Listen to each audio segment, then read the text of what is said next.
Getting these pictures, which give you a sense of what's happened. It's a Bombardier CRJ900 flight, which holds up to 70 people, and it flipped on its back. Remarkably, the latest we're hearing is that one person has been critically injured, 8 others are injured. We don't know how many people are on board at present, but it's a plane that can hold more than 70 people. It was flying to snowy Toronto, as you can see there from these live shots of the airport from Minneapolis, not too far away across the border in the north of the United States.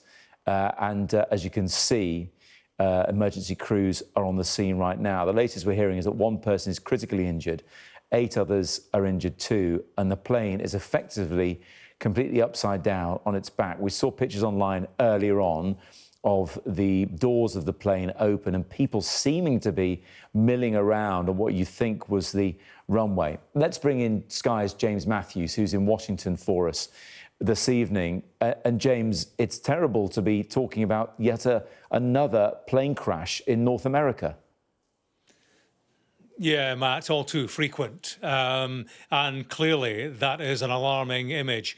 We're looking at the emergency services tackling the incident. The fire brigade, they were spraying their hoses on that upturned fuselage, concentrating on the rear of the plane. There appeared to be some smoke coming from the underside, now on the top side of the aircraft.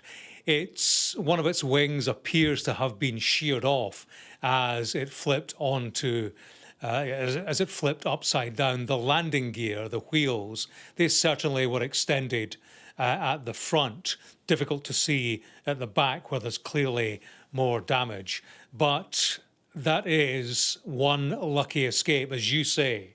Paramedics are saying that there are 8 injuries. One of those is critical. The rest have suffered mild to moderate injuries. The pictures that we've seen, they show, yes, emergency services.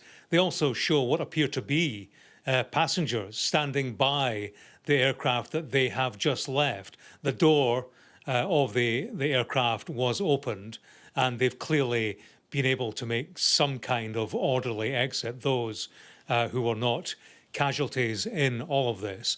As to the cause of it, clearly it's too early to say, but as you point out, there are snowy conditions at Toronto Pearson International. A very busy airport, handles more than 40 million passengers a year. This aircraft, this Delta Airlines aircraft, was flying in, having made its journey from Minneapolis, St. Paul to the Canadian city, and it's clearly a lucky escape. The plane appears to have flipped upside down, but in terms of subsequent damage and subsequent danger of ignition and so on, and all the attendant dangers that come with an aircraft flipping upside down, it clearly could have been much worse. Emergency services on the scene very quickly, and will have had much to do with the low casualty count, as we say, 8 injuries, 1 critical.